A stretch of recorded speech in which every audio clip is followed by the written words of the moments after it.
Bismillahirrahmanirrahim. Assalamualaikum warahmatullahi wabarakatuh. Alhamdulillahi rabbil alamin.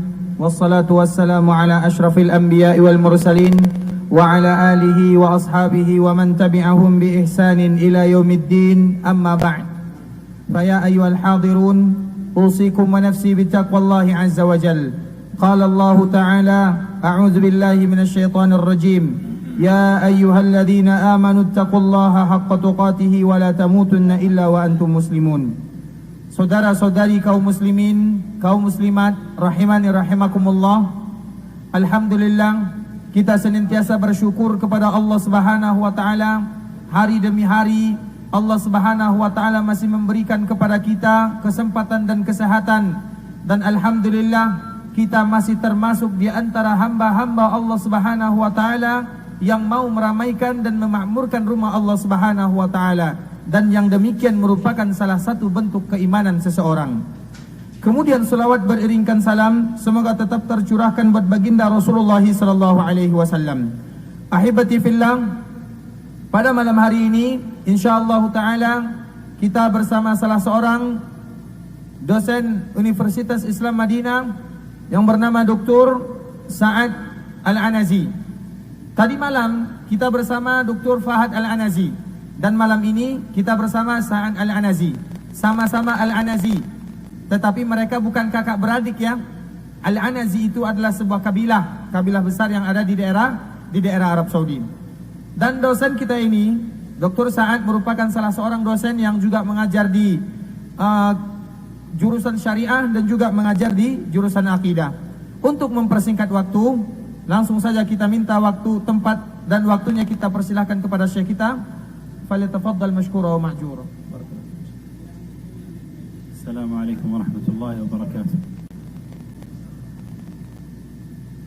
Innal hamdalillah nahmaduhu wa nasta'inuhu wa nastaghfiruh wa na'udzu billahi min shururi anfusina wa min sayyiati a'malina.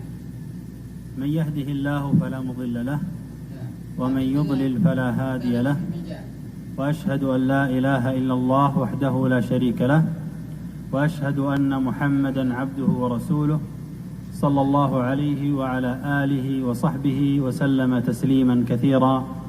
أما بعد، فإنه من دواعي السرور أن ألتقي بإخوتي لي في الله في هذا البلد الطيب المبارك إندونيسيا. نلتقي بهذا الجمع الكريم الذين ما جاءوا لهذا المكان إلا طلبا لرضا الله سبحانه وتعالى وطلبا لفضله وطلبا للعلم وزيادة في الخير.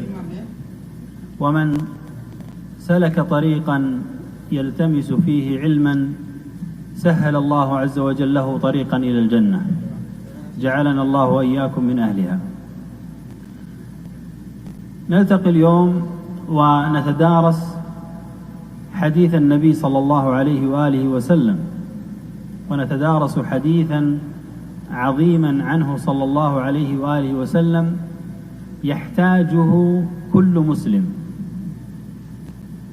هذا الحديث الذي سنشرحه إن شاء الله هو من أعظم ومن أهم الأحاديث النبوية، وهو حديث عظيم يحتاجه كل فرد منا في معاملته بينه وبين ربه، وفي معاملته مع أهل بيته ومع إخوانه المسلمين ومع نبيه الكريم ومع كتاب الله سبحانه وتعالى إلى غير ذلك كما سيأتي.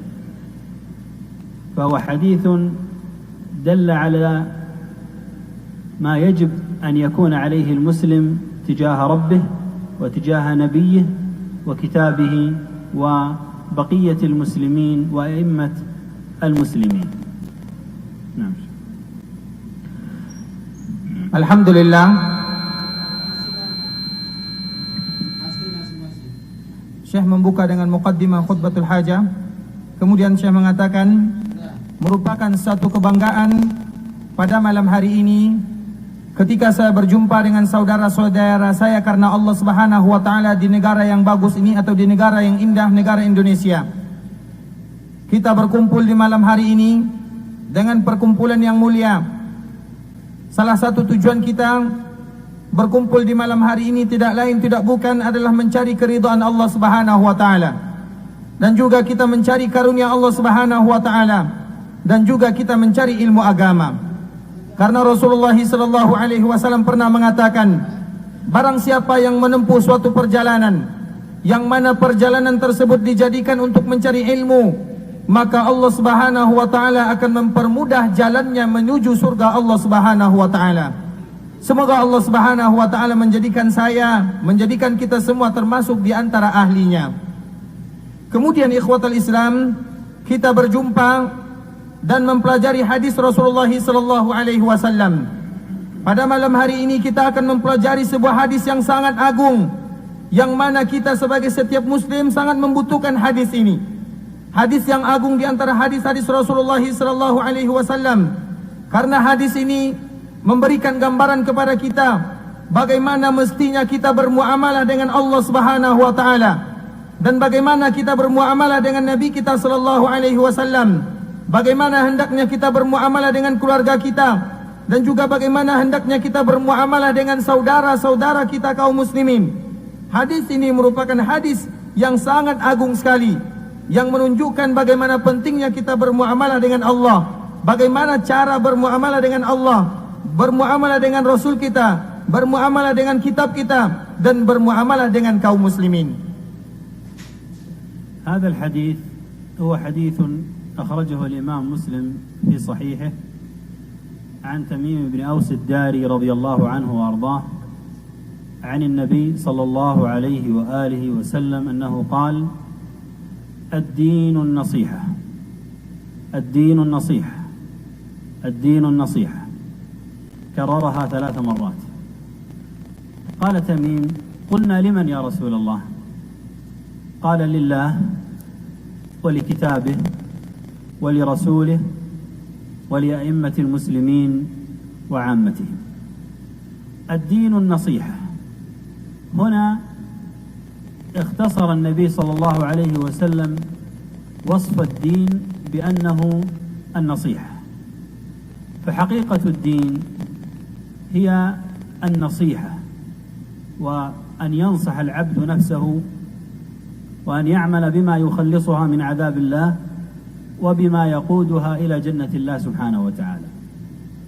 فالدين حقيقته هو ما يجعل الإنسان يسير إلى ربه بطريق صحيح، ويجتنب ما يغضب ربه سبحانه وتعالى. والنصيحة في اللغة العربية، النصح مأخوذ من التصفية وإزالة الشوائب. يقولون عسل خالص، أي أنه أزيل ما فيه من الشوائب. وتطلق النصيحة أيضا على الجمع وجمع الشيء المتفرق، ولهذا يقال للخياط نصاح، لأنه يجمع الثوب المتقطع بالإبرة. فالنصيحة سميت بهذا الاسم لأن الناصح يزيل الكدر والشوائب المتعلقة بمن ينصحه أو بالشيء الذي يتجه إليه في نصيحته، فلا يبقي بينه وبين هذا الشيء الذي اتجه إليه في نصيحته شوب ولا كدر، فينقي ما يريد الاتجاه إليه، ولا يكون بينه وبينه أي شوب أو أي كدر. وكذلك علاقته مع إخوانه تكون على مبدأ النصح، وهو الجمع، فينصحهم لأجل أن يجتمعوا، ولأجل أن لا يشوب أخاه المسلم نقصا في حياته أو عبادته. Saudara kaum muslimin ikhwatal Islam rahiman rahimakumullah. Hadis ini atau hadis yang akan kita bahas pada malam hari ini adalah sebuah hadis yang dikeluarkan oleh Imam Muslim dalam kitabnya dari salah seorang sahabat yang bernama Tamim Ausid Dari dari Nabi sallallahu alaihi wasallam. Rasulullah sallallahu alaihi wasallam mengatakan, "Ad-dinun nasiha, ad-dinun nasiha, ad-dinun nasiha." Agama itu adalah nasihat. Agama itu adalah nasihat. Agama itu adalah nasihat. 3 kali Rasulullah sallallahu alaihi wasallam mengulangnya. Kemudian sahabat Tamim ini berkata kepada Rasulullah, "Ya Rasulullah, untuk siapa kami memberikan nasihat?" Maka Rasulullah sallallahu alaihi wasallam mengatakan, "Nasihat untuk Allah, dan juga nasihat untuk kitabullah, dan juga nasihat untuk Rasulullah, dan juga nasihat untuk pemimpin kaum muslimin, dan juga nasihat untuk seluruh kaum muslimin." Nasihat ini, agama ini adalah nasihat, dan hakikatnya Rasulullah sallallahu alaihi wasallam menyebutkan kepada kita di antara salah satu sifat agama Islam, bahwa di antara salah satu sifat agama Islam tersebut adalah nasihat, yaitu salah seorang di antara kita memberikan nasihat terhadap dirinya, kemudian dia beramal dengan sesuatu yang akan menjauhi kemarahan Allah Subhanahu wa taala, dan juga dia beramal dengan sesuatu yang akan memasukkan dia ke dalam surga Allah Subhanahu wa taala. Makanya hakikat agama ini adalah sesuatu yang akan membuat Allah Subhanahu wa taala merasa bangga kepada kita, sehingga kita bisa beramal dengan jalan yang benar sesuai dengan sesuatu yang diridai oleh Allah Subhanahu wa taala. Kalimat an-nasiha di dalam bahasa atau secara bahasa diambil dari kata at-tasfiyah, yaitu sesuatu yang murni, sesuatu yang tidak ada kotorannya. Sehingga salah seorang penyair mengatakan, asalul khalis, ibarat sebuah madu yang sudah murni, yang tidak ada kotoran yang lain. Kemudian juga nasihat ini juga diambil dari kata bahasa Arab al-jam'u, yaitu mengumpulkan sesuatu yang terpisah. Makanya kita mengatakan kepada salah satu, atau kita mengatakan salah seorang tukang jahit itu dikatakan di dalam bahasa Arab nassah, yaitu mereka yang mengumpulkan pakaian. Ini adalah istilah di dalam bahasa. Nah, agama ini dikatakan dengan agama nasihat karena orang yang memberikan nasihat tujuannya adalah menghilangkan sesuatu yang buruk terhadap orang yang diberikan nasihat. Tujuannya adalah menghilangkan sesuatu yang buruk dari mereka, dan mereka tidaklah tersisa kecuali sesuatu yang murni di dalam agama. Oleh karena itu maka sepantasnya kita untuk bagi mereka-mereka yang akan memberikan nasihat, tujuannya adalah menghilangkan gangguan atau menghilangkan kotoran yang ada di dalam diri orang yang diberikan nasihat tersebut. Kemudian juga agama ini nasihat karena agama ini akan membahas hubungan seseorang dengan saudaranya. Ketika mereka memberikan nasihat kepada saudaranya, maka mereka akan berkumpul di dalam keridhaan Allah Subhanahu wa taala, bukan perpecahan yang mereka cari.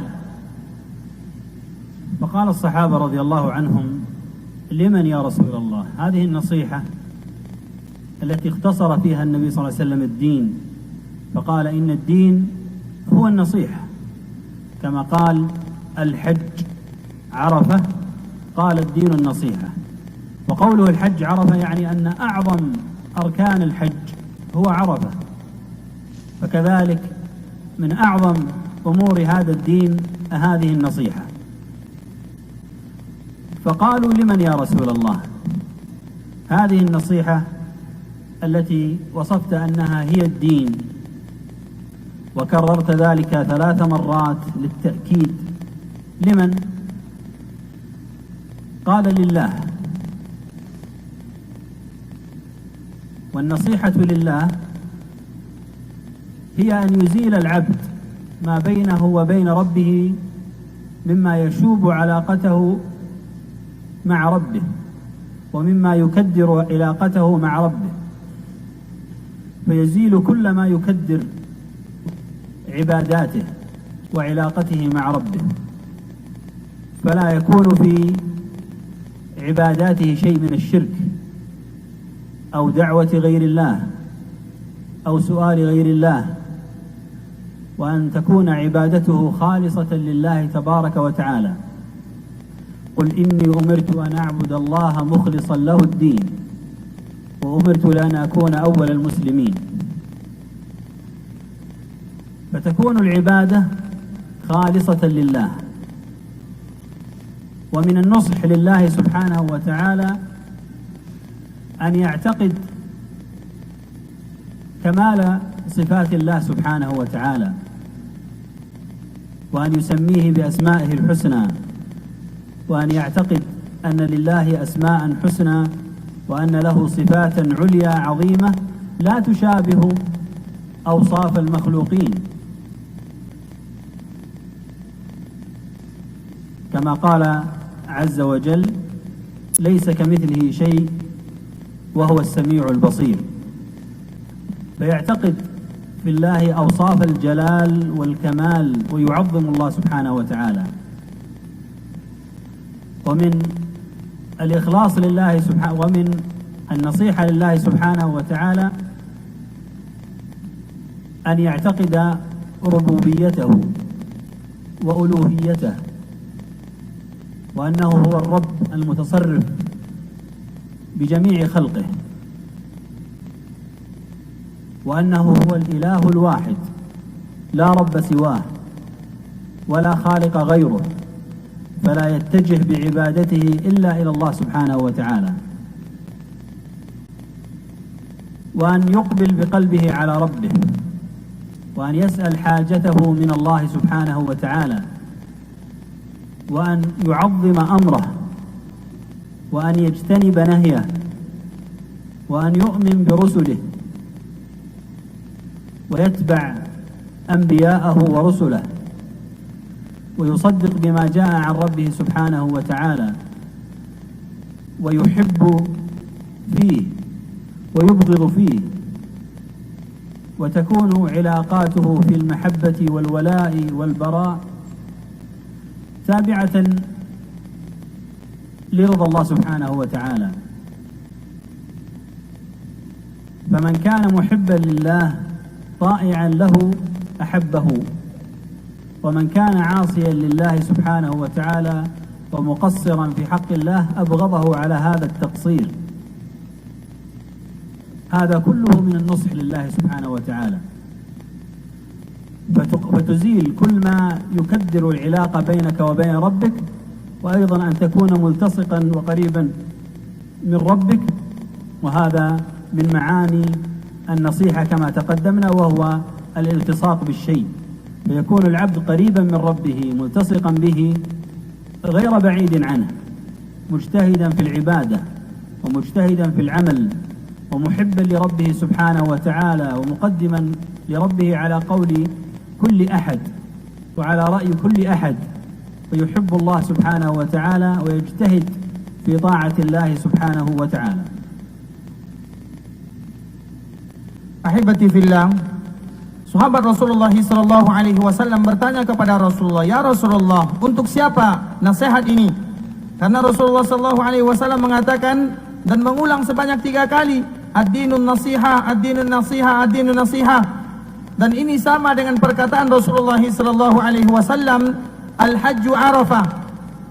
Haji itu adalah Arafah. Nah, begitu juga ini sama dengan perkataan Rasulullah, "Ad-dinun nasiha." Agama itu adalah nasihat. Maksudnya, kalau kita kiaskan di dalam masalah ibadah haji, haji itu adalah Arafah. Maksudnya, rukun yang terpenting dari haji tersebut adalah Arafah. Nah, begitu juga dengan masalah agama. Rukun yang terpenting di dalam masalah agama itu adalah nasihat. Maka sahabat Rasulullah SAW bertanya kepada Rasulullah, "Ya Rasulullah, untuk siapa nasihat ini?" Maka Rasulullah SAW mengatakan, "Lillah." Nasihat ini yang pertama adalah untuk Allah Subhanahu wa taala. Dan apa maksud daripada nasihat ini untuk Allah Subhanahu wa taala? Karena nasihat ini sebagaimana tadi kita membahas tentang bahasa, artinya adalah agar salah seorang di antara kita memurnikan. Nah, nasihat untuk Allah Subhanahu wa taala adalah mestinya seorang hamba berhubungan dengan Allah Subhanahu wa taala menghilangkan segala gangguan dan rintangan dan hanya memurnikan ibadah semata-mata untuk Allah Subhanahu wa taala. Dia menghilangkan segala sesuatu yang akan mengotori ibadahnya dan hubungannya dengan Allah Subhanahu wa taala. Maka jangan dia pernah melakukan kesyirikan, atau jangan sesekali dia berdoa kepada selain Allah Subhanahu wa taala, atau jangan sesekali dia meminta kepada selain Allah Subhanahu wa taala. Hendaklah dia jadikan seluruh ibadahnya ikhlas karena Allah Subhanahu wa taala. Karena Allah Subhanahu wa taala mengatakan di dalam Al-Qur'an, "Qul inni umirtu an a'budallaha mukhlishan lahuddin." Katakanlah wahai Muhammad sallallahu alaihi wasallam, sesungguhnya aku diperintahkan untuk ikhlas di dalam melakukan urusan agama. Wa umirtu an akuna awwalal muslimin. Dan juga aku diperintahkan agar menjadi orang yang pertama kali patuh dan tunduk kepada Allah Subhanahu wa taala. Oleh karena itu, hendaklah salah seorang di antara kita memurnikan ibadahnya semata-mata untuk Allah Subhanahu wa taala. Kemudian juga di antara maksud nasihat untuk Allah Subhanahu wa taala, kita juga harus berkeyakinan bahwa Allah Subhanahu wa taala memiliki sifat yang sempurna. Allah Subhanahu wa taala memiliki nama-nama yang bagus, dan Allah Subhanahu wa taala memiliki sifat-sifat yang agung. Karena Allah Subhanahu wa taala tidak pernah serupa satu makhluk pun dengannya. Apapun sifat-sifat makhluk tidak pernah serupa dengan Allah Subhanahu wa taala. Allah Subhanahu wa taala mengatakan di dalam Al-Qur'an, "Laisa kamitslihi syai'un wa huwas samii'ul basir." Tidak ada yang sama dengan Allah Subhanahu wa taala, dan Allah yang Maha mendengar, dan Allah juga yang Maha melihat. Kita sebagai manusia berkeyakinan bahwa Allah Subhanahu wa taala memiliki sifat-sifat yang mulia, memiliki sifat-sifat yang sempurna, memiliki sifat-sifat yang indah. Kemudian juga di antara nasihat untuk Allah Subhanahu wa taala, bahwasanya kita sebagai seorang hamba berkeyakinan tentang rububiyah Allah Subhanahu wa taala dan juga tentang uluhiyah Allah Subhanahu wa taala, bahwasanya hanya Allah lah yang pantas untuk dijadikan sembahan. Dialah ilah, satu-satunya ilah yang berhak disembah. Tiada ilah selain Allah Subhanahu wa taala. Tiada yang menciptakan selain Allah Subhanahu wa taala. Maka hendaklah seorang hamba berharap kepada Allah Subhanahu wa taala. Mereka meminta segala kebutuhannya hanya kepada Allah Subhanahu wa taala. Mereka menjauhi segala sesuatu yang dilarang oleh Allah Subhanahu wa taala. Kemudian mereka beriman dengan rasul-rasul yang telah diutus oleh Allah Subhanahu wa taala. Kemudian juga mereka cinta hanya karena Allah dan benci pun hanya karena Allah Subhanahu wa taala. Dan juga di antara salah satu bentuk nasihat untuk Allah Subhanahu wa taala, bahwa kita loyalitas, wala, dan juga kita berlepas diri hanya mengikuti keridhaan Allah Subhanahu wa taala. Kita cinta kepada seseorang karena Allah Subhanahu wa taala, karena taat kepada Allah Subhanahu wa taala. Dan juga kita membenci seseorang karena mereka tidak taat kepada Allah Subhanahu wa taala. Seluruhnya berlandaskan kecintaan dan kemarahan karena mengharapkan ridha Allah Subhanahu wa taala. Dan semua ini merupakan di antara salah satu bentuk nasihat. Oleh karenanya, hendaklah kita memurnikan nasihat ini semata-mata untuk Allah Subhanahu wa taala. Kita mendekatkan diri kepada Allah Subhanahu wa taala. Jangan pernah beribadah kepada selain Allah Subhanahu wa taala. Kita bersungguh-sungguh di dalam beribadah, kita bersungguh-sungguh di dalam beramal, kita berlomba-lomba untuk mendekatkan diri kepada Allah Subhanahu wa taala. Kita menjalin hubungan dengan Allah Subhanahu wa taala, berlomba berusaha untuk menggapai ketaatan kepada Allah Subhanahu wa taala. قيل لمن يا رسول الله؟ قال لله ولكتابه.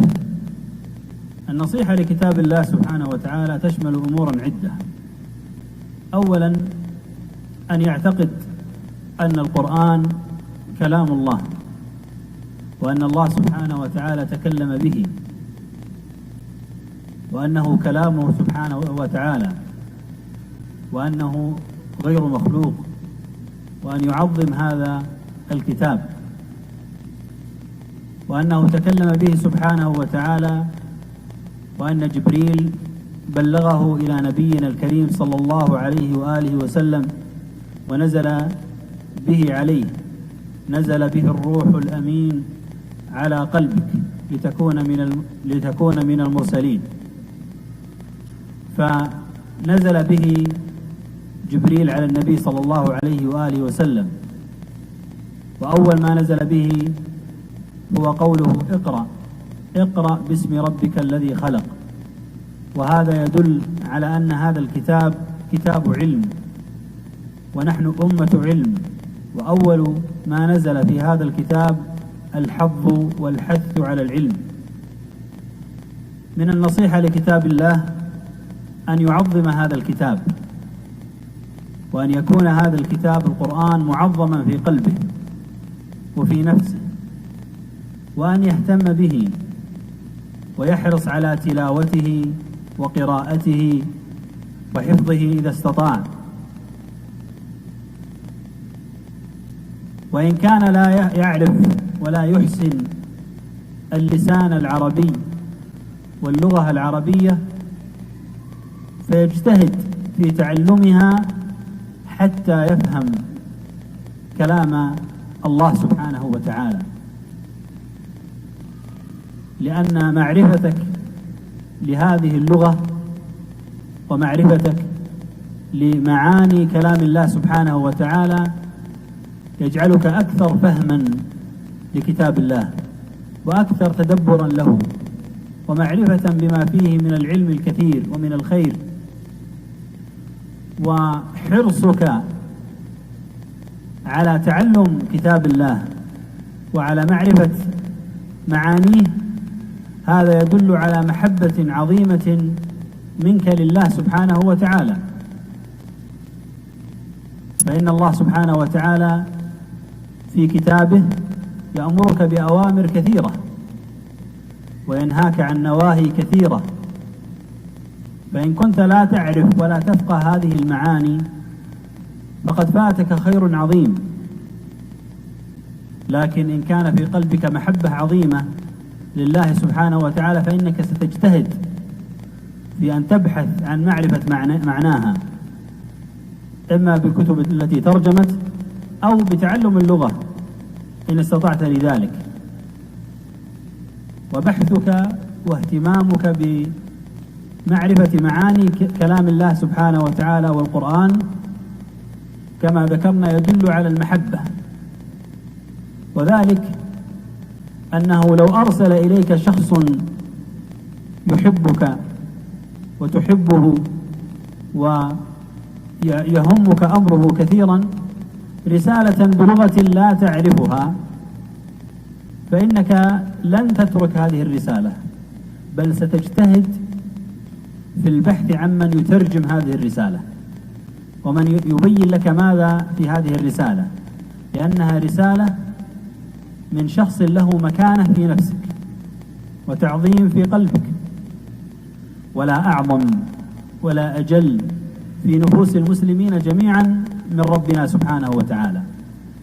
فلهذا ينبغي لنا أن نجتهد في معرفة معاني كلامه سبحانه وتعالى، وهذا من النصح لكتاب الله سبحانه وتعالى أن تكون قارئا وعارفا بما تقرأ. ومن النصح لكتاب الله سبحانه وتعالى تعظيمه في التعامل به، فلا تضعه على الأرض ولا يكون في مكان لا يليق به، ولا يبقى مثلا مع الصبيان يلعبون به، أو يكون في مكان غير جيد، وإنما يرفع كتاب الله ويعظم ويكون له مكانة في النفس. كذلك لا تمد له الأقدام بأن يكون في مكان وتمد إليه الأقدام، أو أن تمسكه بيدك الشمال، هذا كله ليس من الأدب مع كتاب الله. فينبغي للمسلم الحرص على تعظيم كتاب الله. ومن النصح لكتاب الله الاجتهاد في حفظه وتعليمه لنفسك ولأبنائك، وأن تجتهد في حفظه وأن تحفظه، وهذا كما ذكرنا أيضا يدل على المحبة. كلما كنت أكثر محبة كلما أردت أن تحفظ أكثر، وأردت أن يكون في قلبك وفي صدرك قرآن أكثر، وهذا كما ذكرنا دليل على المحبة. من المحبة ومن النصح لكتاب الله أن ترد عنه شبهات أهل الشر وأهل الفساد والطاعنين فيه والمتكلمين فيه. هذا كله من النصح لكتاب الله. أما أن تسمع من يستهزئ في كلام الله أو من يطعن فيه أو من ينتقصه وتسكت عن ذلك، هذا ليس من النصح لكتاب الله سبحانه وتعالى.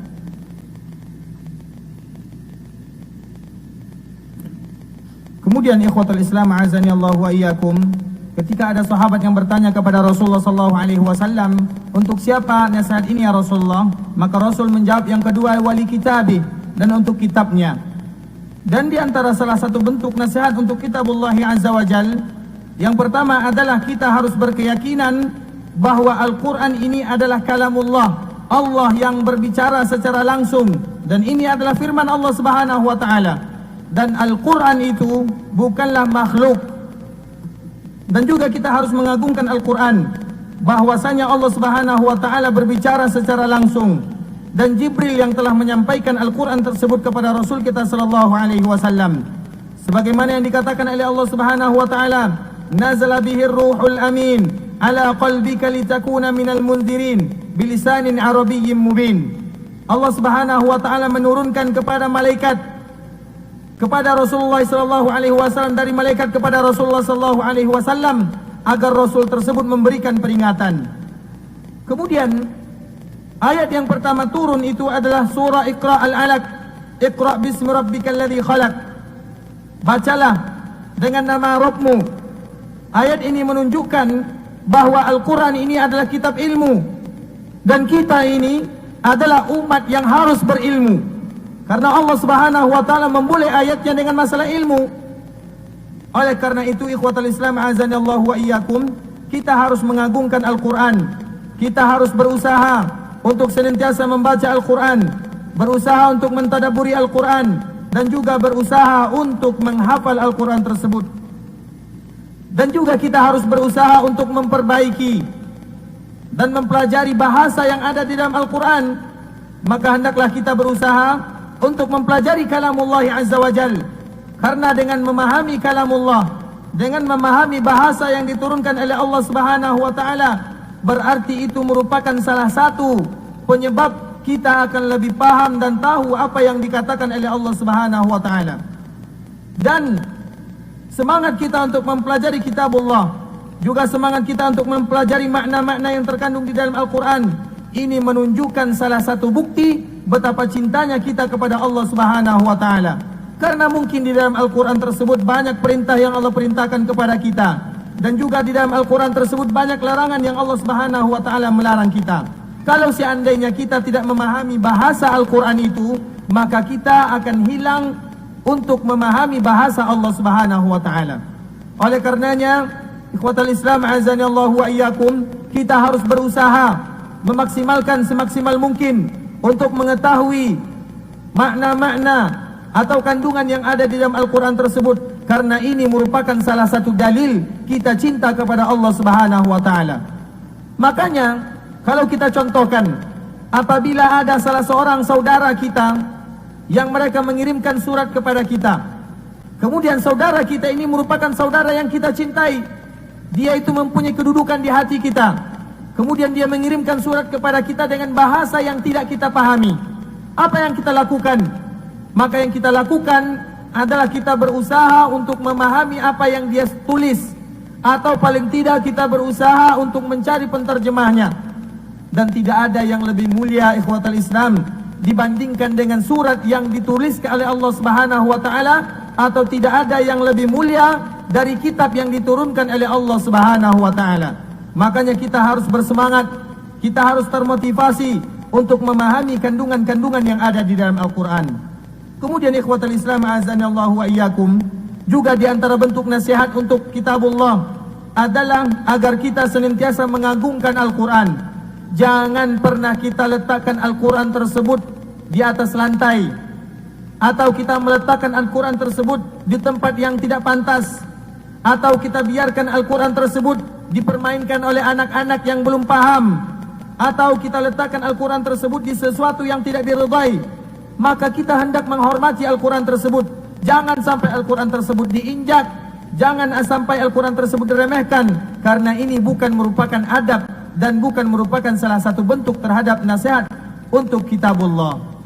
Kemudian juga di antara nasihat untuk Al-Quran, kita harus senantiasa bersemangat, berjuang untuk menghafal Al-Quran tersebut. Kita belajar untuk diri kita sendiri, kemudian kita ajarkan anak dan keluarga kita agar mereka termotivasi untuk menghafal kitabullah, karena ini adalah salah satu bentuk kita sayang dan cinta kepada Allah Subhanahu wa taala. Kemudian juga di antara bentuk nasihat untuk Al-Quran, bahwasanya kita harus menjawab syubhat-syubhat mereka yang memberikan syubhat terhadap Al-Quran, atau juga kita harus tidak boleh diam terhadap mereka-mereka yang telah memperolok-olokkan Al-Quran, karena ini merupakan di antara salah satu bentuk nasihat terhadap Al-Quran itu sendiri. ثم قال ولرسوله، والنصيحة لرسول الله صلى الله عليه وآله وسلم هي أن يطيعه صلى الله عليه وآله وسلم فيما أمر. فأوامر النبي صلى الله عليه وسلم التي أمر بها أمته صلى الله عليه وسلم ينبغي للعبد المسلم أن يطيعه فيها، وأن يحرص على طاعته صلى الله عليه وسلم في أوامره. فكل ما جاء عنه صلى الله عليه وسلم من الأوامر ينبغي للعبد أن يهتم به، فإن كان من الواجبات التزم به ولم يتركه، وإن كان من المستحبات اجتهد في العمل به والتمسك به ما استطاع. فطاعته فيما أمر هذا من أعظم دلائل النصيحة لرسول الله صلى الله عليه وسلم، وهي تزيل الشوائب التي بين العبد وبين النبي صلى الله عليه وسلم، فيكون العبد مطيعا لنبيه صلى الله عليه وآله وسلم لا عاصيا له. طاعته فيما أمر واجتناب ما نهى عنه صلى الله عليه وسلم وما زجر، فكل أمر نهى عنه النبي صلى الله عليه وسلم أو حذر منه فمن النصيحة لرسول الله صلى الله عليه وسلم ومن الطاعة له أن نمتثل نهيه صلى الله عليه وسلم، وأن نبتعد عن هذا الأمر الذي نهانا عنه، فلا نقع في معصيته ولا نخالفه، لأن مخالفته ليست من النصيحة له وليست من المحبة له. فالمحب للنبي صلى الله عليه وآله وسلم يطيعه ولا يعصيه. إن المحب لمن يحب يطيعه. إذا كان شخص يدعي أنه يحب شخصا ما وهو يخالفه، هذا الشخص يأمر بشيء وهذا يخالف، وهذا يأمر بشيء وهذا يخالف، ثم يقول لك بعد ذلك إني أحب فلانا، لا أحد يصدق مثل هذا الكلام. إذا كنت تحبه فكيف تخالفه وكيف تعصيه وكيف لا تتبع أوامره؟ كذلك النبي صلى الله عليه وآله وسلم، إذا ادعى الشخص أنه يحب النبي صلى الله عليه وسلم فعليه أن يثبت هذه المحبة بمتابعته صلى الله عليه وسلم وعدم مخالفته، كما قال الله سبحانه وتعالى: قل إن كنتم تحبون الله فاتبعوني يحببكم الله ويغفر لكم ذنوبكم. يقول الله سبحانه وتعالى للنبي: قل إن كنتم تحبون الله فاتبعوني. إذا كنتم تدعون محبة الله سبحانه وتعالى فاتبعوني أدلكم على محبة الله وأدلكم على الطريق الموصل إلى الله سبحانه وتعالى. أما إذا كنتم تدعون محبة الله وتخالفون نبي الله فهذا يدل على أن هذه المحبة كاذبة ومحبة غير صادقة. ولهذا كان السلف رحمهم الله يسمون هذه الآية بآية الامتحان وآية الابتلاء. كل شخص يدعي أنه يحب رسول الله لكن ليس كلنا كذلك، ليس كلنا نعظم رسول الله صلى الله عليه وسلم ونتبعه. لو كنا جميعا كما ندعي محبة النبي كنا نطيعه لما رأينا من يخالفه ومن يعصيه، لكن الجميع يدعي المحبة، والقلة هم الذين فعلا يحبونه فيفعلون ما يحب وينتهون عما يكره. طاعته فيما أمر واجتناب ما نهى عنه وزجر، وأن لا يعبد الله سبحانه وتعالى إلا بما شرع. من النصيحة للنبي صلى الله عليه وسلم أن نلتزم شرعه وأن نلتزم الشريعة التي جاء بها صلى الله عليه وسلم، وأن لا نتعبد لله سبحانه وتعالى بعبادة لم يشرعها النبي صلى الله عليه وسلم ولم يفعلها. وقد قال عليه الصلاة والسلام: من أحدث في أمرنا هذا، أي في هذا الدين، ما ليس منه فهو رد، أي فهو مردود على صاحبه. فمن أحدث عملا أو من عمل عملا لم يكن على هدي النبي صلى الله عليه وآله وسلم وهو محدث فهو عمل مردود لا يقبل من صاحبه.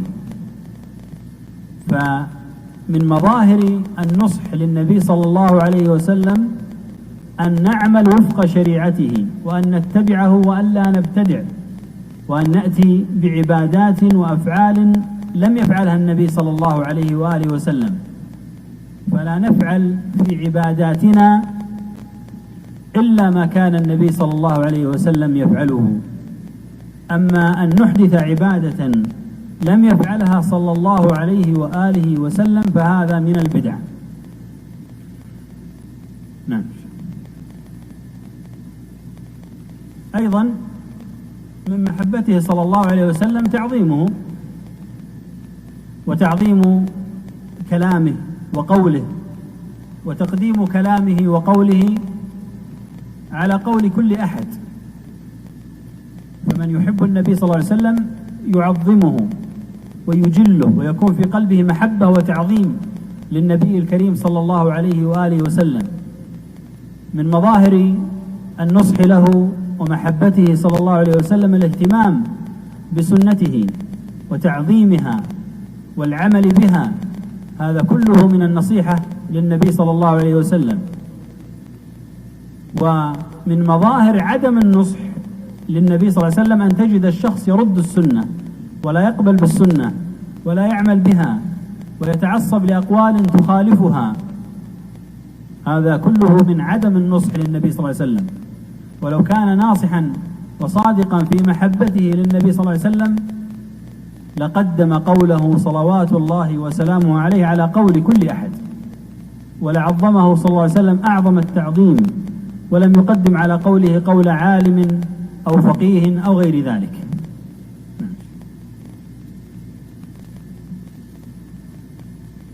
Ikhwatul Islam azani Allah wa iyyakum. Kemudian yang selanjutnya nasihat untuk Rasulullah sallallahu alaihi wasallam. Adapun bentuk nasihat untuk Rasulullah sallallahu alaihi wasallam adalah kita ayyuti'ahu fima amar, senantiasa taat kepada sesuatu yang diperintahkan oleh Rasulullah sallallahu alaihi wasallam. Kita berusaha untuk senantiasa taat kepada Rasulullah sallallahu alaihi wasallam. Segala sesuatu yang Rasulullah sallallahu alaihi wasallam perintahkan, baik itu sesuatu yang wajib, kita harus berusaha mentaatinya, ataupun sesuatu yang sunat, kita berusaha untuk mengamalkan yang sunat tersebut sesuai dengan kemampuan kita. Mentaati Rasulullah sallallahu alaihi wasallam terhadap segala yang diperintahkan oleh Rasulullah sallallahu alaihi wasallam merupakan ketaatan yang paling agung dan mulia.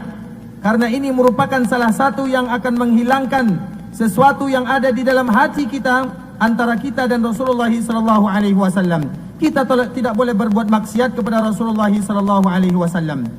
Kemudian juga di antara nasihat untuk Rasulullah sallallahu alaihi wasallam, wajtinabu ma naha anhu wajazar. Dan juga kita harus senantiasa menjauhi sesuatu yang dilarang oleh Rasulullah sallallahu alaihi wasallam dan telah diperintahkan oleh Rasulullah sallallahu alaihi wasallam kita untuk meninggalkannya.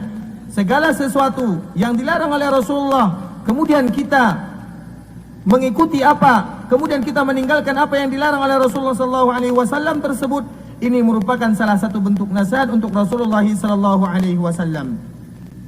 Kemudian karena salah satu mengkhilafi atau di antara salah satu bentuk mengkhilafi Rasulullah sallallahu alaihi wasallam itu bukanlah nasihat, karena seorang hamba apabila dia sayang kepada Rasulullah sallallahu alaihi wasallam maka dia akan patuh kepada Rasul tersebut dan dia tidak akan berbuat maksiat kepada Rasul tersebut.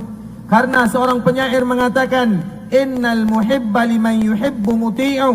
Sesungguhnya apabila kita mengatakan cinta kepada salah seorang, maka kita akan mentaati orang tersebut. Nah, kalau seandainya kita cinta kepada Rasulullah sallallahu alaihi wasallam dan betul-betul kita cinta kepada Rasulullah sallallahu alaihi wasallam, maka kita pasti akan mengikuti Rasulullah sallallahu alaihi wasallam. Kalau seandainya ada salah seorang di antara manusia, mereka saling mencintai, kemudian salah seorang tersebut tidak mematuhi apa yang dia katakan, ini tidak dikatakan cinta, karena kecintaan tersebut akan diikuti dengan ketaatan kepada orang yang dicintai tersebut. Kita semuanya cinta kepada Rasulullah dan semua kita mengatakan cinta kepada Rasulullah sallallahu alaihi wasallam, dan di antara salah satu buktinya adalah kita mengikuti apa yang disampaikan oleh Rasulullah sallallahu alaihi wasallam. Kita tidak boleh menyelisihi apa yang dikatakan oleh Rasul kita sallallahu alaihi wasallam. Allah Subhanahu wa taala mengatakan, "Qul in kuntum tuhibbunallah." Katakan wahai Muhammad, kalau seandainya kalian cinta kepada Allah, fattabi'uni, maka ikutilah aku. Kalau kalian seandainya cinta kepada Allah Subhanahu wa taala, maka ikutilah Rasulullah sallallahu alaihi wasallam, karena Rasulullah yang menunjukkan kepada kita bagaimana kita cinta kepada Allah. Rasulullah yang menunjukkan kepada kita bagaimana kita beribadah kepada Allah Subhanahu wa taala.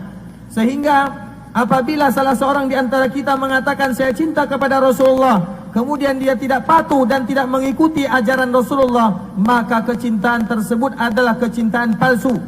Sehingga para salafus saleh mereka mengatakan bahwa ayat ini, ayat yang diturunkan oleh Allah Subhanahu wa taala adalah ayatul imtihani wal ibtila, adalah ayat ujian. Allah Subhanahu wa taala menguji kita. Apabila salah seorang di antara kalian mengatakan cinta kepada Rasulullah, maka ikuti ajaran yang telah disampaikan oleh Rasulullah sallallahu alaihi wasallam. Setiap kita pasti mengatakan cinta kepada Rasulullah, tetapi jarang sekali di antara kita yang mentaati ajaran Rasulullah sallallahu alaihi wasallam. Oleh karenanya, kita berusaha untuk senantiasa melakukan apa yang telah diajarkan oleh Rasulullah sallallahu alaihi wasallam.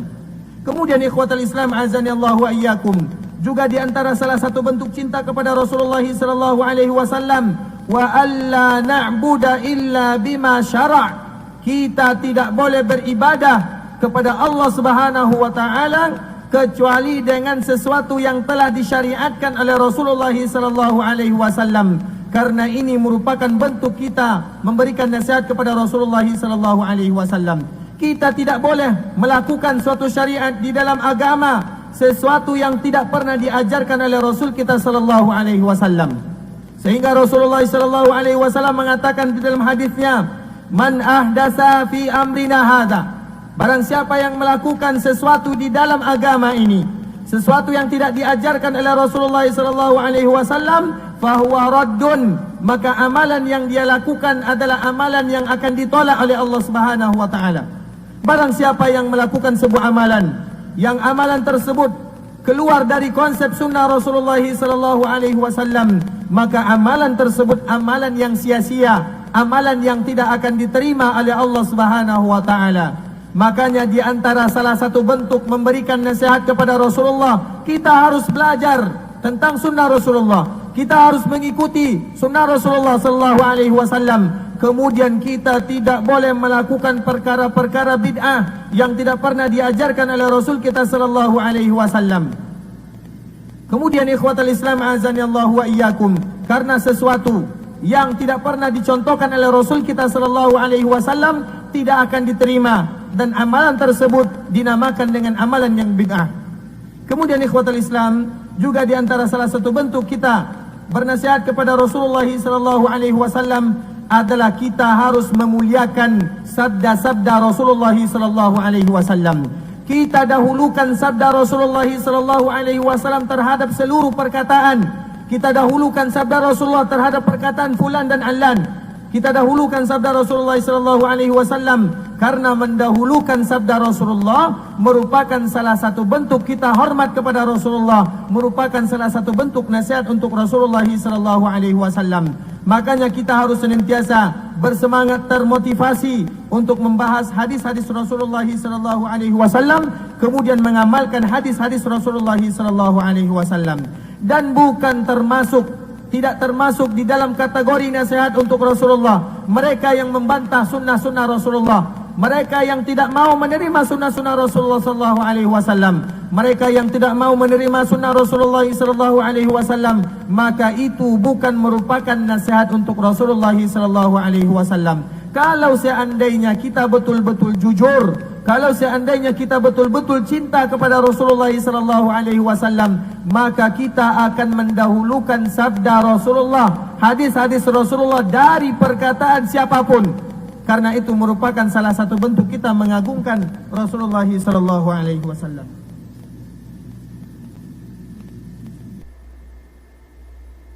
Baik, Assalamualaikum warahmatullahi wabarakatuh. Sebagaimana yang tadi malam Ba'da Isya kita ada impak khusus untuk musibah kebakaran. Untuk musibah kebakaran di Batu Belah 2 malam yang lewat. Jadi impak yang kita jalankan sekarang ini khusus untuk saudara kita janda 2 anak yatim yang rumahnya terbakar pada 2 hari yang lalu, insyaallah. Bismillahirrahmanirrahim. Alhamdulillahirabbil alamin. Wassalatu wassalamu ala asyrafil anbiya'i wal mursalin wa ala alihi wa ashabihi wa man tabi'ahum bi ihsanin ila yaumiddin. Amma ba'du. Ikhwatal Islam, a'azani Allah wa iyyakum. Insyaallah kita lanjutkan materi sekitar 10 menit. Baqiya lana insyaallah an-nushu li a'immatil muslimina wa ammatihim. Kita masih tersisa nasihat untuk pemimpin kaum muslimin dan kebanyakan kaum muslimin. InsyaAllah waktu kita berikan kepada Syekh sekitar 10 menit. Kemudian kita akan membacakan sedikit tentang masalah tanya jawab. Bismillahirrahmanirrahim. نكمل ما أخذناه من حديث النبي صلى الله عليه وسلم. قال: ولأئمة المسلمين وعامتهم. النصيحة لأئمة المسلمين. إمام المسلمين هو ولي الأمر والحاكم الذي يحكم المسلمين. النصيحة له هي تكون بلزوم الجماعة والسمع والطاعة لهذا الحاكم المسلم، وعدم الخروج عليه، وعدم إحداث فتنة بين المسلمين، والاجتهاد في نصحه وتقديم الخير له ودلالته على ما ينفعه وتحذيره مما يضره، وعدم السماع لمن يريد التشويش عليه وإثارة الناس عليه، بل تبقى كلمة المسلمين واحدة مع إمامهم.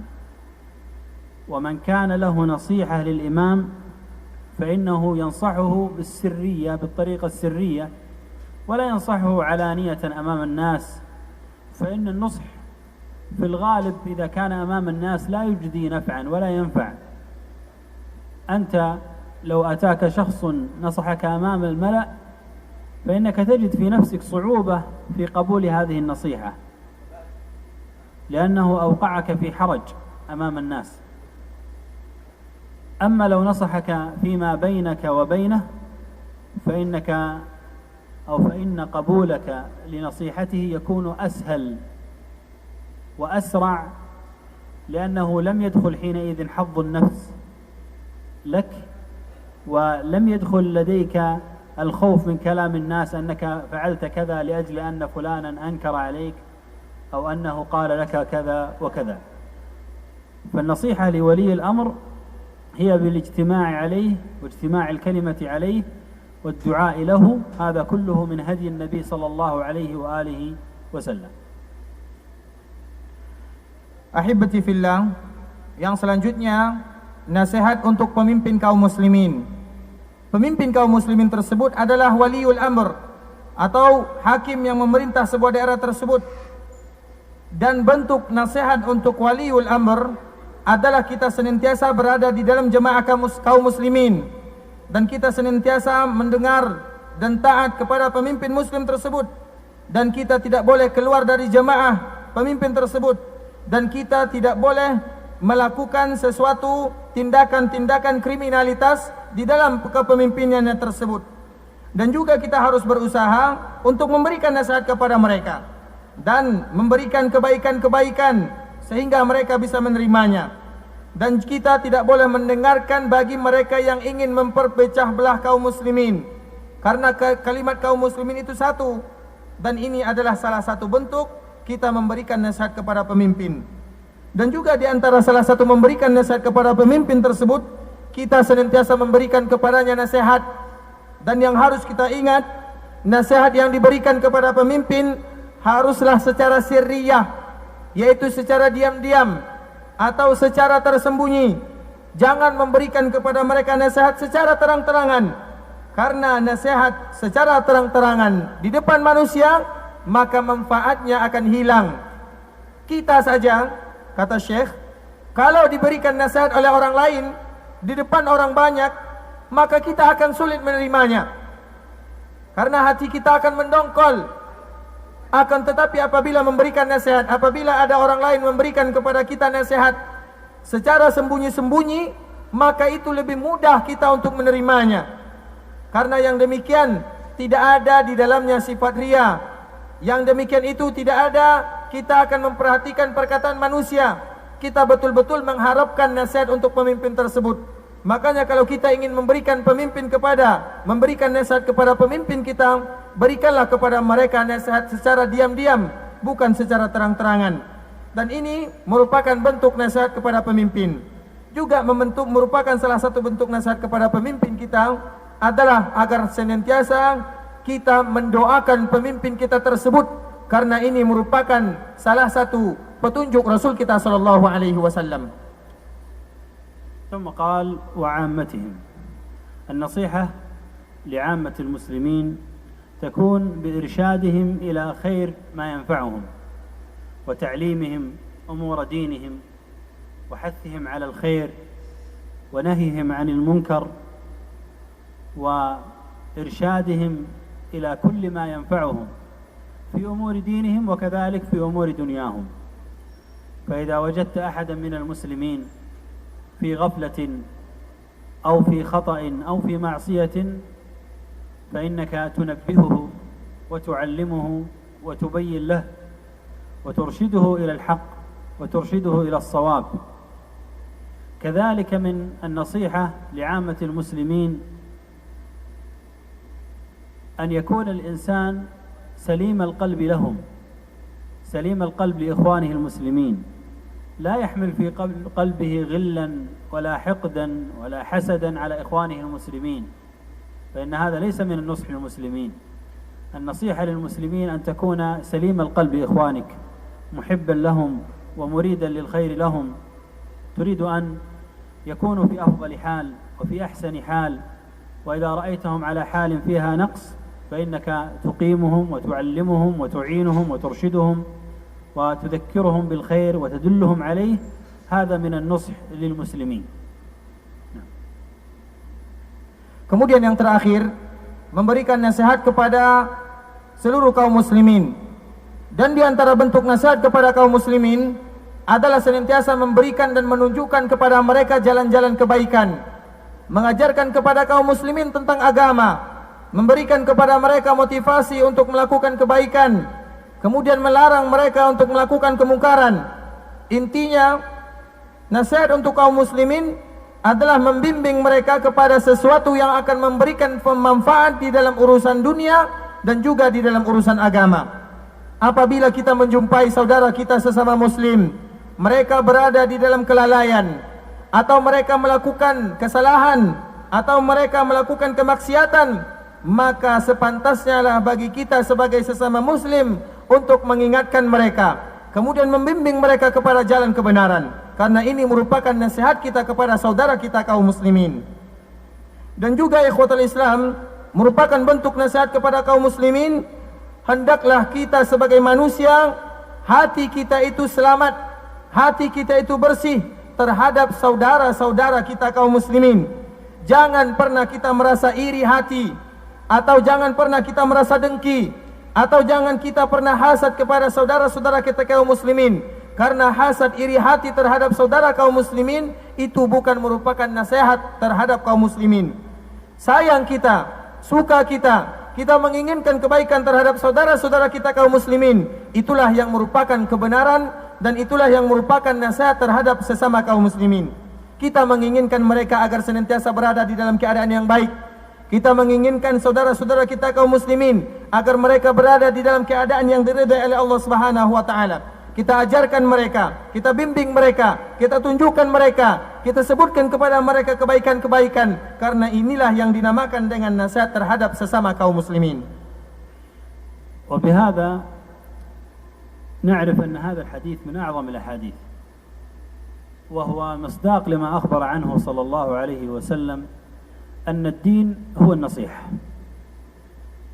فكما تقدم لو أن المسلم طبق هذه النصيحة لعاش في خير وسلام وكان في أحسن حال، فحاله مع ربه في أحسن حال لأنه نصح في عبادته مع ربه، وحد الله سبحانه وتعالى وأخلص له في العبادة واتجه إليه وعظمه سبحانه وتعالى وآمن به حق الإيمان.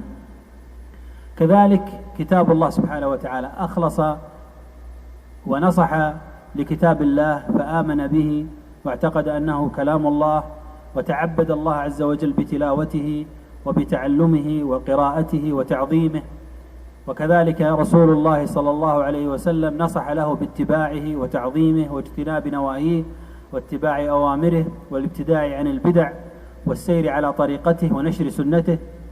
وأئمة المسلمين بالحث على الجمع الكلمة عليهم، وأن يكون المجتمع الإسلامي متماسكا متقاربا متحابا فيما بينه، وكذلك عامة المسلمين أن ينشر الخير لهم وأن يعلمهم وأن يفيدهم وأن ينفعهم وأن يحب لهم الخير وأن يكره لهم الشر والضر. فتجد أن المسلم حينئذ قد حصل الخير كله مع ربه ومع كتاب ربه ومع نبيه ومع حاكمه ومع بقية الناس، فعاش في سلام وأمان وعبد ربه وقام بعبادته وعمر أرضه وخالط الناس وكان في أحسن حال. وبهذا يتبين عظمة هذا الحديث الذي لخص فيه النبي صلى الله عليه وسلم الدين بأنه النصيحة، أي أن تزيل كل ما يشوب علاقتك مع ربك ومع نبيك ومع كتاب ربك ومع حاكمك ومع عامة الناس، فتعيش بسلام وأمان، لا تخطئ في حق ربك بأن تشرك به أو أن تنتقص من قدر عبادة ربك أو أن تقع في المعاصي، ولا تخطئ وتنتقص في حق نبيك صلى الله عليه وآله وسلم، ولا في كتاب ربك، ولا في حق الحاكم، ولا في حق المحكومين وبقية الناس، وإنما تعطي كل ذي حق حقه، فتعطي الله عز وجل حقه من التعظيم والإجلال والعبادة، والنبي حقه من الإجلال له على ما يستحق صلى الله عليه وسلم، وتتبعه وتطيعه، وكذلك تجل كتاب الله وتعظم كتاب الله وتعمل بما فيه، وتجمع كلمة الناس على ولي الأمر وتدعو له بالخير والصلاح وتكون سليم القلب له، وكذلك تكون سليم القلب لإخوانك المسلمين، ليس في قلبك غل ولا حسد لأحد، وتعيش في سلام وأمان، ويكون المجتمع مجتمعا متآلفا متجانسا على الخير وعلى المحبة، ليس في قلوبنا على بعض شيء، ويكون العبد قد أدى العبادات المفروضة عليه وأتى بالمعاملات التي هي بينه وبين الناس على أكمل وجه، فكان حينئذ قد أتى بالدين بعمومه على وجه الكمال وعلى وجه التمام. وبهذا نكون قد أنهينا هذا الحديث، ونسأل الله سبحانه وتعالى أن يجعلنا وإياكم من الناصحين الذين يستمعون القول ويتبعون أحسنه، ويجعلنا ممن نصح في عبادته مع ربه ومع نبيه صلى الله عليه وسلم، ومن الناصحين مع كتاب الله ومع خلق الله، إنه ولي ذلك والقادر عليه. وصلى الله وسلم وبارك على عبده ورسوله نبينا محمد وآله وصحبه أجمعين. Ikhwatul Islam azani Allah wa iyyakum. Dari hadis ini kita mengetahui betapa penting dan agungnya hadis Rasulullah sallallahu alaihi wasallam. Karena agama ini adalah agama nasihat. Kita senantiasa apabila kita mengamalkan hadis Rasulullah sallallahu alaihi wasallam, maka kita hidup dalam kebaikan. Kita akan selamat dan keadaan kita akan semakin baik. Karena kita mengetahui bagaimana kita harus bermuamalah dengan Allah Azza wa Jal. Kita mentauhidkan Allah Subhanahu wa taala. Kita mengikhlaskan seluruh ibadah untuk Allah Subhanahu wa taala. Kita mengagungkan Allah Subhanahu wa taala dan kita betul-betul beriman kepada Allah Subhanahu wa taala. Dan begitu juga kita mengetahui keadaan kita dengan kitab Allah Subhanahu wa taala. Kita menghormati kitab Allah Subhanahu wa taala. Kita beriman bahwa itu adalah firman Allah Subhanahu wa taala dan kita beribadah kepada Allah Subhanahu wa taala dengan membaca Al-Qur'an tersebut dan juga dengan mempelajari Al-Qur'an tersebut. Dan juga keadaan kita dengan Rasulullah sallallahu alaihi wasallam. Kita akan senantiasa mengikuti Rasul kita sallallahu alaihi wasallam. Kita akan mengagungkan Rasulullah. Kita akan melaksanakan perintah-perintah Rasulullah. Kita akan menjauhi larangan-larangan Rasulullah sallallahu alaihi wasallam. Kemudian kita tidak akan melakukan perkara-perkara yang muhdas di dalam agama. Kemudian juga kita menyebarkan dakwah-dakwah Rasulullah sallallahu alaihi wasallam. Kemudian juga kita akan mengetahui keadaan kita dengan pemimpin kaum muslimin. Kita akan bersatu di bawah kalimat mereka. Kita akan bersatu. Kita tidak akan berpecah belah di bawah kekuasaannya. Kemudian begitu juga kita akan mengetahui keadaan kita dengan kebanyakan kaum muslimin. Kita menginginkan kebaikan kepada mereka. Kita mencintai mereka agar mereka mendapatkan kebaikan. Karena yang demikian merupakan kita bisa mengumpulkan kebaikan yang begitu banyak. Kita akan mengetahui ikhwatal Islam azanillahu wa iyyakum. Apa hak kita?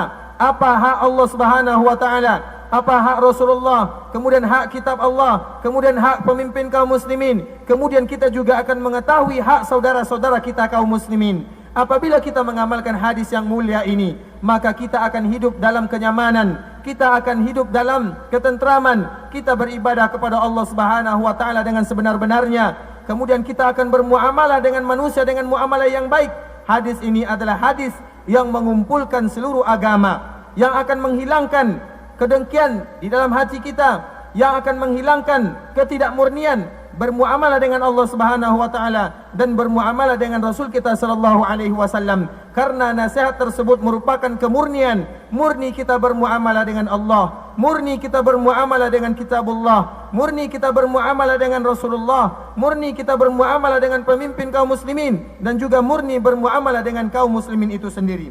Oleh karenanya, ahibati fillah, kita akan mengetahui hak-hak Allah Subhanahu wa taala. Kita akan mengetahui hak-hak Rasulullah sallallahu alaihi wasallam dengan senantiasa mengikuti sunnah Rasulullah dan taat kepada Rasulullah. Kita akan senantiasa mengetahui hak kitabullah, senantiasa membaca Al-Quran, mengamalkan isi Al-Quran. Kita akan mengetahui hak pemimpin kaum muslimin. Kita harus mendoakan mereka. Kita tidak boleh berpecah belah. Dan juga kita akan mengetahui hak saudara-saudara kita kaum muslimin. Maka kita akan diberikan ketenangan dan kenyamanan oleh Allah Subhanahu wa taala. Oleh karenanya, hendaklah kita bermuamalah dengan Allah Subhanahu wa taala dengan muamalah yang baik. Kita pun bermuamalah dengan manusia dengan muamalah yang baik. Kita memberikan segala sesuatu haknya. Fa'ati kulladzi haqqin haqqah. Berikan kepada sesuatu atau setiap sesuatu tersebut tentang haknya.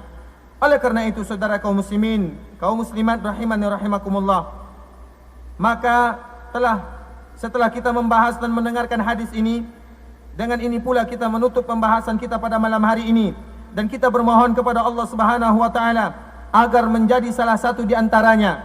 Kita saling memberikan nasihat, nasihat untuk Allah, nasihat untuk Rasulullah, nasihat untuk kitabullah, nasihat untuk pemimpin kaum muslimin, dan nasihat untuk kaum muslimin secara umum. Dan semoga Allah Subhanahu wa taala menjadikan kita mereka-mereka yang masih mau mendengarkan sabda Rasulullah, masih mau mendengarkan kitabullah dan mengikuti perkara-perkara yang baik. Nasihat untuk Allah dan Rasulullah sallallahu alaihi wasallam. Dengan ini kita tutup dulu pembahasan kita pada malam hari ini dengan membaca doa kafaratul majlis. Subhanakallahumma wa bihamdika asyhadu an la ilaha illa anta astaghfiruka wa atubu ilaik. Insyaallah ikhwatal Islam azanillahu wa iyyakum, kita sambung dengan sesi yang kedua, yaitu sesi tanya jawab. Wallahu taala a'lam. Baik jemaah, untuk mempermudah yang sudah mencatat silakan dikumpulkan. Jadi melalui catatan kertas itu kita serahkan kepada ustaz akan bacakan. Silakan.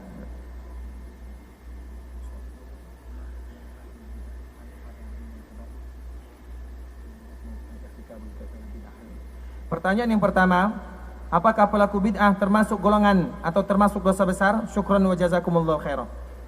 البدع من أعظم من الكبائر لأنها تشريع في دين الله سبحانه وتعالى، فهي أعظم من الكبائر، تشريع في دين الله ما لم يأذن الله سبحانه وتعالى به، فهي عظيمة عند الله سبحانه وتعالى ومردودة على صاحبها.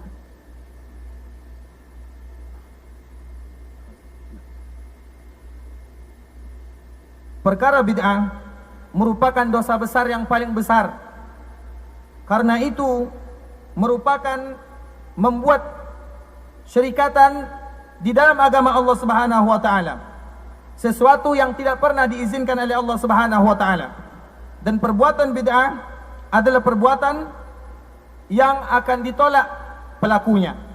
Ini adalah jawaban dari Syekh.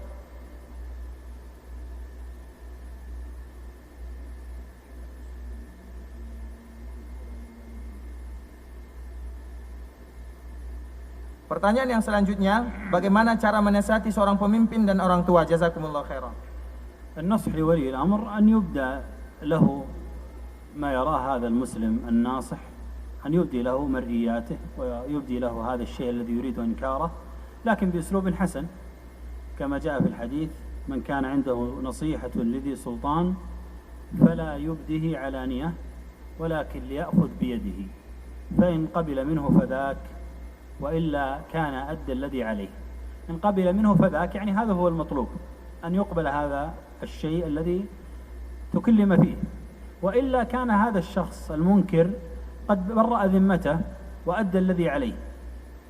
أما أن ينكر بطريقة علنية وبتهييج الناس وإثارة الناس فهذا مخالف لهدي النبي صلى الله عليه وآله وسلم، وهذا من إثارة الناس ومن الخروج على ولي الأمر، والشر فيه أكثر من الخير في الغالب. لم يخرج أحد بإثارة الناس على ولي الأمر إلا وكان الشر المترتب عليه أعظم من الخير المرجو منه. أما النصيحة للوالدين فلا شك أن المسلم يجتهد في النصح للوالدين، وذلك بالاهتمام بهما وبأداء حقوقهما والحرص عليهما والحرص على برهما، وإن رأى منهما تقصيرا في حق الله اجتهد في أن يدلهما على الخير ويعينهما عليه ويحثهما عليه، لأنهما يعني لهما حق عظيم على المسلم، فلهذا يجتهد في إخلاص النصيحة لهم والاهتمام بهم أعظم الاهتمام، ويكون ذلك طبعا بالرفق وباللين وبالأسلوب الحسن مع الوالدين. Pertanyaannya adalah bagaimana menasihati seorang pemimpin dan orang tua kita. Saya mengatakan menasihati pemimpin adalah dengan menunjukkan kesalahan yang telah dilakukan oleh pemimpin tersebut. Tetapi yang harus kita ingat, bi uslubin hasan, dengan cara yang paling bagus. Karena Rasulullah SAW pernah mengatakan, barang siapa dia melihat kemungkaran yang terjadi terhadap pemimpinnya, fala yubdihi alaniyah, maka jangan dia perlihatkan di depan umum. Akan tetapi hendaklah dia mengambil tangan pemimpinnya tersebut. Kalau seandainya pemimpin itu menerima nasihatnya, maka itu yang kita harapkan. Akan tetapi kalau seandainya pemimpin tersebut tidak menerima, maka dia sudah melaksanakan kewajibannya untuk memberikan nasihat. Oleh karenanya, saya mengatakan hendaklah salah seorang di antara kita jangan pernah memberikan nasihat tersebut secara terang-terangan, karena ini merupakan salah satu yang mengkhilafi sunnah Rasulullah SAW. Apalagi memaksa orang lain untuk keluar dari pemimpin karena kejahatan atau karena mudaratnya lebih banyak dari manfaatnya apabila memberikan nasihat secara terang-terangan. Kemudian memberikan nasihat kepada kedua orang tua. Memberikan nasihat kepada kedua orang tua merupakan salah satu yang sangat dituntut di dalam syariat, karena orang tua kita mempunyai hak yang sangat agung. Kita harus memberikan kepada mereka hak-hak kita sebagai salah seorang anak. Ada hak orang tua kita terhadap kita.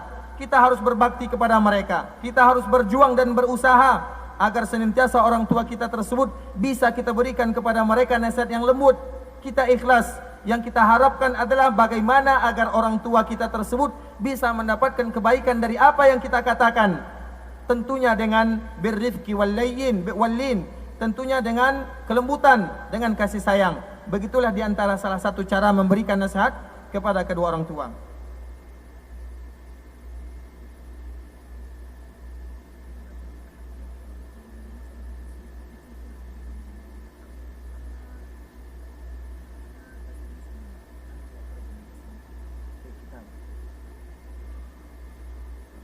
Pertanyaannya adalah, apakah salah seorang yang menulis pernyataan di media sosial, saya menulis dirinya bukan seorang muslim, dia mengatakan saya bukan seorang muslim di media sosial, apakah dia sudah keluar dari agama Islam? هذا على خطر عظيم، نسأل الله السلامة والعافية. أن يكون المسلم يكتب بكل سهولة أنا لست مسلما، فهذا على خطر، وينبغي له أن يتوب إلى الله عز وجل وأن يتشهد وينطق الشهادة ويعود إلى ربه سبحانه وتعالى. من ادعى اليهودية والنصرانية فهو كما قال، فليرجع إلى الإسلام وليتب إلى الله عز وجل من هذا القول السيء ولا يعود لمثل هذا القول. لا يجوز للمسلم أن ينطق بمثل هذا الكلام الكفري.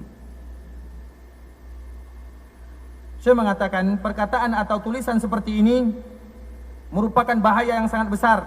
Salah seorang di antara kita yang menulis dengan mudahnya, saya bukanlah seorang muslim, hendaklah dia kembali kepada Allah Subhanahu wa taala, bertaubat kepada Allah Subhanahu wa taala, dan dia harus mengucapkan kembali kalimat tauhid, kalimat syahadah. Karena barang siapa yang mengatakan saya ini Yahudi atau Nasara atau agama lain, fahuwa kama qal, maka dia seperti yang dia katakan. Maka hendaklah dia kembali kepada Allah Subhanahu wa taala. Kita tidak boleh menulis kalimat-kalimat seperti ini, karena kalimat-kalimat seperti ini merupakan kalimat kekufuran.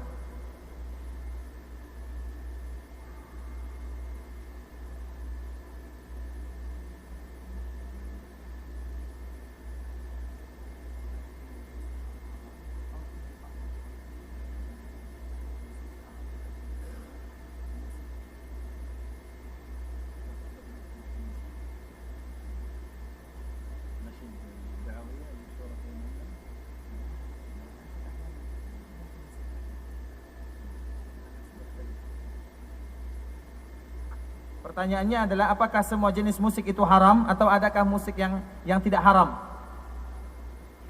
المعازف كلها محرمة، يعني مهما اختلفت مسمياتها فهي محرمة، والمسلم ينبغي له الابتعاد عن هذه المعازف. حب الغناء، حب القرآن وحب ألحان الغناء في قلب عبد ليس يجتمعان. من اعتاد على سماع الغناء مهما اختلفت هذه الآلات التي يعزف بها، فإنه في الغالب تجد أن في قلبه ابتعادا عن كلام الله سبحانه وتعالى وابتعادا عن القرآن، وتجده منشغل عن القرآن ولا يهتم للقرآن. وهذا كما تقدم معنا ليس من النصيحة لكتاب الله. النصيحة لكتاب الله أن تكون مهتما به، حريصا عليه، حريصا على استماعه وتدبره وتلاوته، وأن تكون قريبا من كلام الله سبحانه وتعالى. أما أن تكون قريب من الغناء ومن الآلات الغناء والمعازف ونحوها، فهذا بلا شك من عدم النصيحة لكتاب الله سبحانه وتعالى، وهو سماع لأمر محرم. أما ما يسمى بالأناشيد، فالأناشيد اليوم الموجودة كثير منها لا يختلف عن الغناء إلا بالاسم، تجد فيه آلات موسيقية وتجد فيه أيضا كلاما مشابه لكلام المغنين، وفيه ألحان كألحان الغناء، وفيه أيضا ما تقدم من الانشغال عن كلام الله والانشغال عن القرآن. هذه الأناشيد ينبغي أن يبتعد عنها وأن لا ينشغل بها الإنسان، وإنما يتجه إلى كلام الله سبحانه وتعالى. Saya mengatakan, adapun alat-alat musik semuanya adalah muharram, semuanya adalah diharamkan dalam syariat, dan hendaklah kita menjauhinya. Dan Syekh mengatakan perkataan Ibnu Qayyim yang malam tadi sudah kita baca, hubbul Qur'ani wal alhanil ina'i fi qalbil abdi laisa yajtami'ani. Cinta Al-Quran dan cinta kepada alunan-alunan musik di dalam hati seorang hamba tidak akan pernah bersatu, walaupun namanya berbeda. Karena kebanyakan apabila salah seorang di antara kita suka musik, maka hatinya akan jauh dari kalamullah, hatinya akan jauh dari Al-Quran. Dia akan disibukkan dengan hal-hal yang lain. Dan ini merupakan salah satu bentuk bukan nasihat untuk Al-Quran itu sendiri. Karena nasihat untuk Al-Quran adalah seseorang senantiasa bermotivasi untuk membaca Al-Quran, mentadaburi Al-Quran, mempelajari Al-Quran, dan mengingat bahwa ini adalah kalamullah. Oleh karenanya, seluruh masalah yang namanya ghina, nyanyian, dan juga musik-musik dan semacamnya, itu menunjukkan tidak memberikan nasihat kepada Al-Quran. Kemudian, adapun nasyid, sebenarnya nasyid ini, kebanyakan nasyid untuk zaman sekarang tidak ada bedanya dengan nyanyian, karena di sana pasti ada musiknya. Kemudian di dalam nasyid-nasyid tersebut ada perkataan-perkataan sama dengan perkataan penyanyi. Kemudian ada level atau nada-nada suara, dan tidak ada perbedaannya dengan musik untuk zaman sekarang. Dan intinya nasyid tersebut akan menyibukkan kita dari Al-Quran. Hendaklah kita kembali kepada Al-Quran. Kita dahulukan Al-Quran daripada perkataan-perkataan manusia. Karena mendahulukan Al-Quran atau menyibukkan diri dengan membaca, menghafal, mentadaburi Al-Quran, ini merupakan salah satu bentuk nasihat terhadap Al-Quran itu sendiri. Kita kembali kepada Al-Quran lebih bagus daripada kita kembali kepada anasyid-anasyid tersebut. Wallahu ta'ala alam.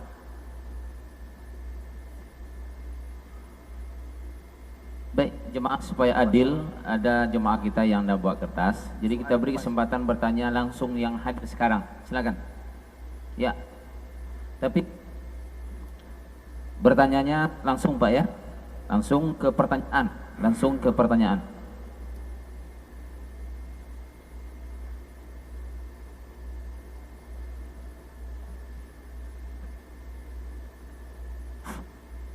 Assalamualaikum warahmatullahi wabarakatuh. Pak Ustadz,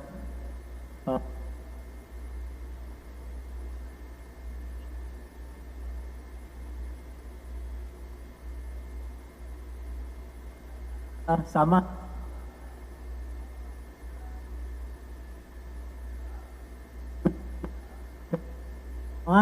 ada tanah.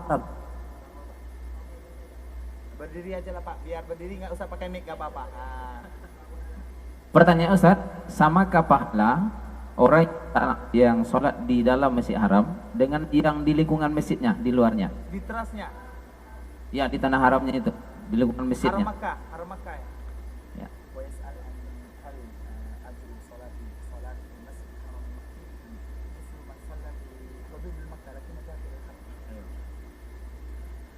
هذه المسألة فيها خلاف بين أهل العلم على قولين. منهم من يقول إن الفضل والتضعيف هو للصلاة في المسجد الحرام فقط، في مسجد الكعبة.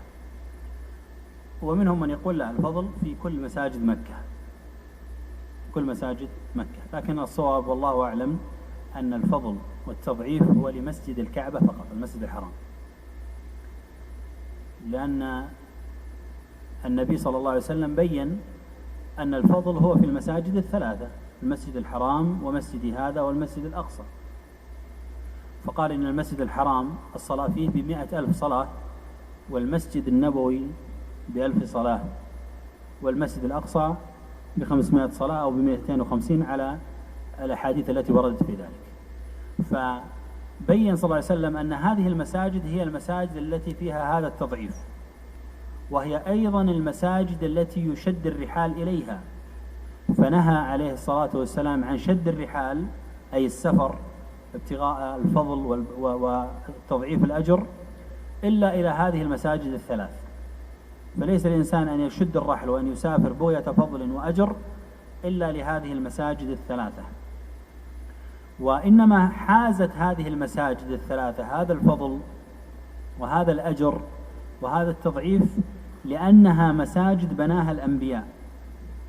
والمسجد الحرام بناه إبراهيم، والمسجد النبوي بناه محمد صلى الله عليه وسلم، والمسجد الأقصى بناه يعقوب وسليمان عليهما الصلاة والسلام. إذن التضعيف هو في المسجد الحرام وليس في كل مساجد مكة، والله أعلم. Saya mengatakan permasalahan ini adalah permasalahan yang terjadi perbedaan di antara para ulama. Perkataan pertama, mereka mengatakan bahwa sesungguhnya fadilah atau keutamaan balasan yang berlipat ganda tersebut hanya di Masjidil Haram saja. Ini perkataan yang pertama.